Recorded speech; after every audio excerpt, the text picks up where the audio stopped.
This is massive for the Rams. We are talking about another week, another huge game as they face off against division rival San Francisco 49ers on Thursday Night Football. We're also talking about what Matthew Stafford had to say about maintaining long-term success, all on today's episode of the Rams Digest. I'm your host, Joshua Giron. Remember, if you're not subscribed to the channel, do me a favor, press the subscribe button now, as roughly 61.4% of you guys are watching the videos already, but you're still not pressing that subscribe button. All I'm saying is if you're already here, you're already watching, might as well press that subscribe button so you don't miss any daily Rams content here at the Rams Digest. Before we get into the big major Thursday Night Football talk, let's talk a little bit about what the Rams leader had to say and how he breaks down the formula for long-term success. The Los Angeles Rams are a team that is the favorite to win it all this season. I don't know if they're the favorite, but they're one of the favorites for sure.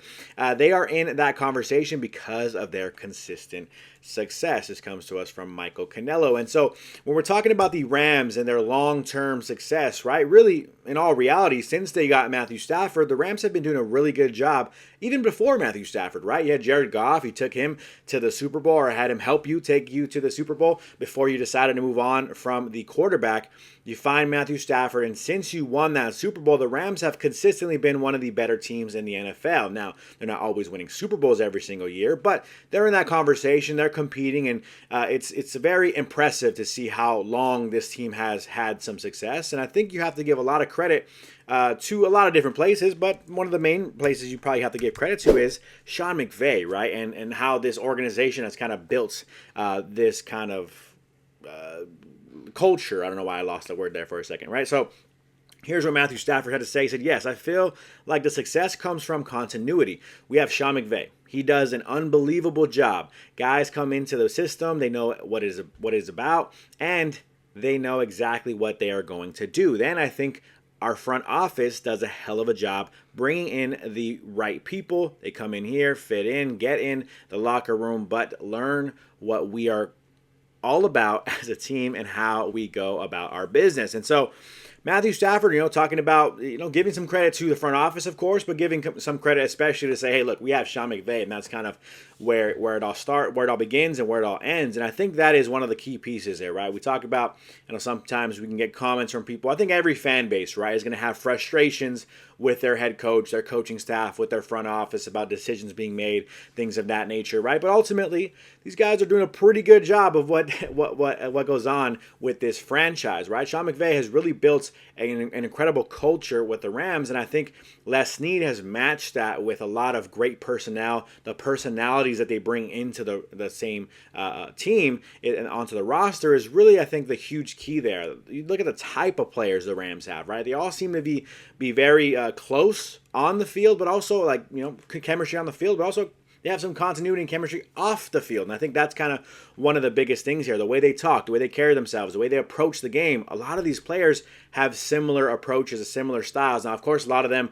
are different and have different personalities, but they all seem to be kind of lighthearted, really positive attitude guys, and just kind of speak right in the media and don't really have too much off the field issues and all that good stuff. And so the Rams have built that kind of culture, and because all those guys are very similar, it's kind of really worked out to where everyone is kind of having great chemistry with one another, great continuity with one another, and Matthew Stafford's right on that. The Rams have been able to do a really good job of maintaining long-term success because of what the work of Sean McVay and Snead have done to this franchise and this organization. So definitely credit to them, and it's very impressive to see, and hopefully the Rams can continue that after Matthew Stafford as well, right? We've been talking about that all offseason, what's going to happen next year if Matthew Stafford decides to hang it up. So we'll have to wait and see. But for now, the Rams are doing a really good job of maintaining success. So I thought maybe it was a time for them to hit a rebuild mode at some point last year when they were losing and just not kind of really struggling. A mix of veterans, a mix of young pieces, and then they somehow, some way figured it all out, and now this team is one of the Super Bowl contenders of this year. So very impressive stuff to see nonetheless. Okay, moving off of that, we can kind of talk about really what we all want to really see and discuss, right? The Rams look to extend their winning streak over the rival 49ers on Thursday night. This comes to us from the Associated Press. And so the Rams, right, not just their regular season win streak, I guess you can say, right? They just won last week, and so you want to continue that winning momentum, but they have beat the San Francisco 49ers 3 times in the last 3 matchups there on a 3-game winning streak versus their division rival. And so the Rams, you got to maintain that, right? You want to continue winning against this team. One, because they're a familiar face, but two, the San Francisco 49ers, guys, actually have the easiest schedule in terms of ranking and stuff. Now, you can argue about how these rankings are kind of put together and whatnot, but the San Francisco 49ers have the easiest NFL schedule for the 2025 season based on projected win totals. This comes from Vegas, the odd makers and everything in 2024 records and whatnot. So you can't really say literally they have the easiest schedule, but rankings-wise, as best as we can rank this situation, the 49ers do have the easiest schedule. And so when you put that into perspective, the Rams are a team that can beat them and should and needs to beat them. It makes it a huge game because, yeah, it's a division rival. They have the same record as you. Their quarterback doesn't seem to be 100% healthy. And so all of that kind of factors into saying the Rams should and need to win this game, so that way you can kind of, one, get another win on your belt, kind of get the leg up in terms of the division wins and whatnot, but also just to make sure you maintain with the San Francisco 49ers, because yes, you're playing them, but they may have an easier schedule after you, and so that's where you have to kind of take advantage and win this football game to make sure you extend your winning streak, make sure you establish that kind of you're the number one team in the NFC West, and then continue that momentum moving forward for the rest of the season with the rest of your matchups. So very key win here for the Rams if they can pull it off and make it happen. This is not the right stat that I wanted to pull. Here's one of the screenshots I wanted to pull. Let me make sure I have the right one here.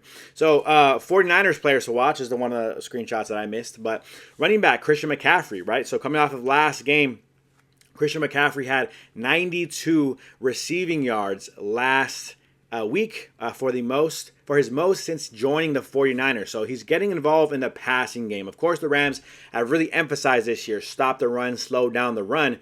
But they got to slow down the passing game in Christian McCaffrey in this game. Of course, continue to slow down the run. Don't let him break off for big runs. But the biggest threat right now for Christian McCaffrey is him in the passing game. They really did a good job of getting him involved last week, so the Rams got to slow that down and pay attention to that this week. On Thursday, he's one of 4 players in the league with at least 100 yards from scrimmage in every game this season. The only 49ers player to do it in each of the first 5 games in a regular season are Roger Craig in 1988 and Paul Hofer in 1980. So, been a long time since someone's done that. Can the Rams slow this down, not allow Christian McCaffrey to be the guy that beats you in this game? I think that's one key to watch here. And then moving to the other note I wanted to pick up here is the Rams players to watch, right? Puka Nacua had 13 receptions for a career-high 170 yards and a touchdown against the Colts. His third game this season with at least 10 receptions and 100 yards. Nacua leads the league in receptions with 42 and yards receiving 503, and he has at least 118 yards from scrimmage in each of those last 4 games. In 3 games against San Francisco, he has 26 receptions for 285 yards. So, and 1 touchdown. So Puka Nacua, obviously going to be a player to watch for the 49ers, of course, on their side. But the Rams, right? You want to make sure you continue to get Puka Nacua the football. What did we talk about last week in that matchup? Well, maybe feed the running backs a little bit more, of course. But when you're playing a team like the San Francisco 49ers, who are just as dangerous as you on offense at times, of course, not just as dangerous, of course. You're talking about Devontae Adams, Puka Nacua, and the tight ends that they can get involved in the running game. The Rams are very dangerous on offense, but Christian McCaffrey almost alone kind of makes that team a little bit scary on offense. And so you want to make sure you maintain putting up the points. You don't want your defense to be the one winning the game for you this week. Last week kind of struggled a little bit against the Colts, so you want to make sure you get back on track. Feed Puka the football, feed Devontae Adams the football, and then run the football. If it's working, especially keep feeding Kyren Williams the football. Those are all the things that the Rams want to do, right? Get the football in your stars' hands. And so one guy in particular, Puka Nacua, see what he can do against his 49ers defense. And then moving on from that, kind of just wanted to, talk about the injury report here. I don't have to pull up a screenshot here. Talking about the injuries, what's going on right now currently for the 49ers and for the Rams. We're looking like some important injuries, right? So Rams quarterback, Matthew Stafford, he's fine. That's not what I wanted to talk about. I want to talk about 49ers quarterback, right? When they're dealing with their injuries on their side, some key injuries here. Brock Purdy questionable this week with a sore toe. Purdy missed 2 games because of the injury before returning last week, but had soreness after the game. Mac Jones would make his 3rd start if Purdy can't play.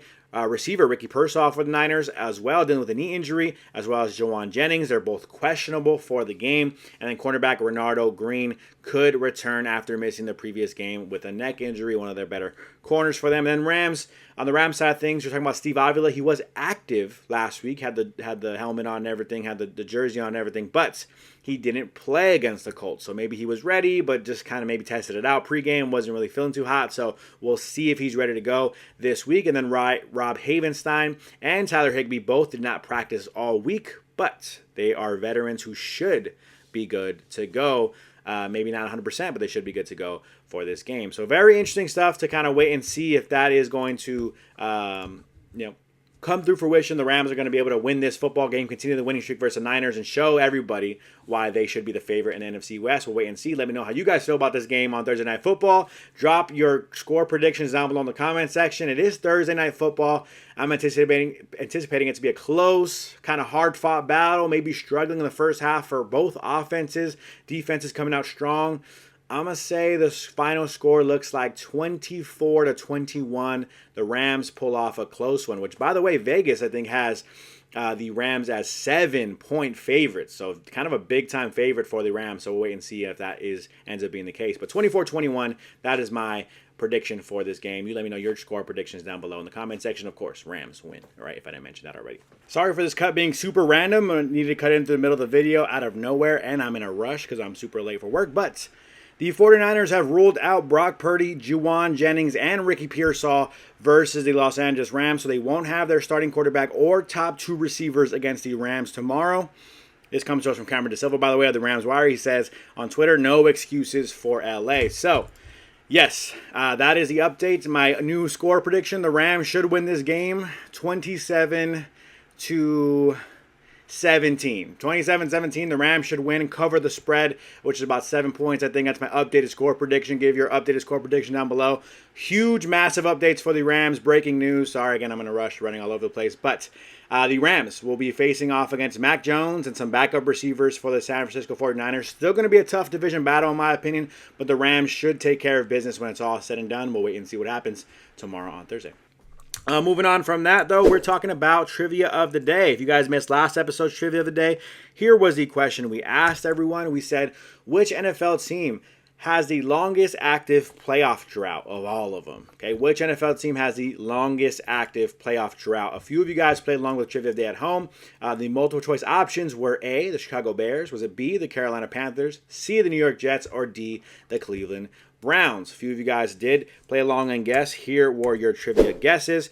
We had Floyd who said, I will go with the Browns because I can't remember when they last made the playoffs. And then Jaden says, C, Jets. Jake says, Jets. Haven't been much since Rex Ryan. Anderson says, Jets. Jason Jackson says, Jets, question mark. 14 years, question mark. Pretty accurate stuff there for all of you guys. The correct answer for the trivia of the day was the New York Jets. They have not made the playoffs in over 14 years, I think. 2010 maybe might be the year they made it. So Floyd is the only one that got it incorrect. Sorry, Floyd. Didn't mean to give you a special shout out for getting it wrong. I just read your name first. My bad. Jaden. Shout out to Jaden. Shout out to Lake Show. Shout out to Anderson, and shout out to Jason Jackson, all getting it correct. The correct answer for the trivia of the day of which team has the longest active playoff drought was the New York Jets. By the way, Floyd, I threw the Browns in there because I asked a friend of mine, who do you think hasn't made the playoffs in a while? And he said the Browns is one of the first teams that came to mind. So that was why I went with them. I think they made it with Baker. That may be why their streak is a little bit shorter. But overall, all these teams definitely struggling as of late. So appreciate all of you guys for playing along with the trivia of the day. If you guys watched that trivia and you're like, wow, that was easy, I get a shout out if I just play along with the trivia.